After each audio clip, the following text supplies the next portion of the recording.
ನಮಸ್ಕಾರ. ಕನ್ನಡದಲ್ಲಿ ಮೊಟ್ಟ ಮೊದಲ ಬಾರಿಗೆ 3 ಪಾತ್ರಗಳಲ್ಲಿ ಅಭಿನಯಿಸಿದಂಥ ಸ್ಟಾರ್ ಯಾರು? ನಿಮ್ಮ ಊಹೆ ಕರೆಕ್ಟು.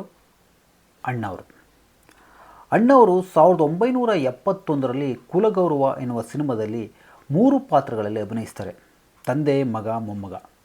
ಈ 3 ಪಾತ್ರಗಳನ್ನು ಲೀಲಾಜಾಲವಾಗಿ ಅಭಿನಯಿಸ್ತಾರೆ. ಈ ಚಿತ್ರಕ್ಕೆ ಮಧು ಛಾಯಾಗ್ರಹಣ ಮಾಡ್ತಾರೆ. ಇವತ್ತಿನ ಕಾಲಘಟ್ಟದಲ್ಲಿ ಈ ತ್ರಿಪಾತ್ರ, ದ್ವಿಪಾತ್ರ ಇವೆಲ್ಲ ಒಂದು ಮಟ್ಟಿಗೆ ಸುಲಭ ಅಂತ ಹೇಳ್ಬೋದು. ಯಾಕಂದರೆ ತಂತ್ರಜ್ಞಾನ ಅಷ್ಟೊಂದು ಮುಂದುವರೆದಿದೆ. ಆದರೆ ಆವತ್ತಿನ ಕಾಲಘಟ್ಟದಲ್ಲಿ ಏನೇ ಮಾಡಿದ್ರೂ ಕೂಡ ಕ್ಯಾಮ್ರಾದಲ್ಲೇ ಮಾಡಬೇಕಾಗಿತ್ತು. ಹಾಗಾಗಿ ಈ ಥರ ಡಬಲ್ ರೋಲ್, ಟ್ರಿಪಲ್ ರೋಲ್ ಈ ಥರದನ್ನು ಚಿತ್ರೀಕರಿಸುವಾಗ ಕ್ಯಾಮ್ರಾಮನ್ಗೆ ತುಂಬ ಹೆಚ್ಚಿನ ಜ್ಞಾನ ಬೇಕಾಗಿರ್ತಿತ್ತು.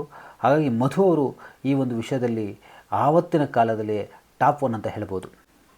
ಈ ಸಿನಿಮಾನ ಎನ್ ವೀರಸ್ವಾಮಿ ಅವರು ನಿರ್ಮಾಣ ಮಾಡ್ತಾರೆ. ಅವರ ನಿರ್ಮಾಣ ಸಂಸ್ಥೆಯ ಮೊದಲ ಚಿತ್ರ ಇದು. ಪೇಕೆಟಿ ಶಿವರಾಮ್ ಅವರು ಈ ಚಿತ್ರವನ್ನು ನಿರ್ದೇಶನ ಮಾಡ್ತಾರೆ. ಸಿನಿಮಾ ಇಷ್ಟು ತಾಂತ್ರಿಕವಾಗಿ ಮುಂದುವರೆದಿದ್ದರೂ ಕೂಡ ಆವತ್ತಿನ ಕಾಲದಲ್ಲಿ ಈ ಸಿನಿಮಾ 100 ದಿನಗಳ ಪ್ರದರ್ಶನವನ್ನು ಕಾಣೋದಿಲ್ಲ. ಆವತ್ತಿನ ಕಾಲಮಾನದಲ್ಲಿ ಸಕ್ಸಸ್ ಅಂತಂದ್ರೇ 100 ದಿನ 50 ದಿನಗಳ ಪ್ರದರ್ಶನವನ್ನು ಕಾಣಬೇಕಾಗಿತ್ತು. ಆದರೂ ಕೂಡ ಈ ಸಿನಿಮಾ ಮೆಚ್ಚುಗೆಯನ್ನು ಗಳಿಸ್ತು.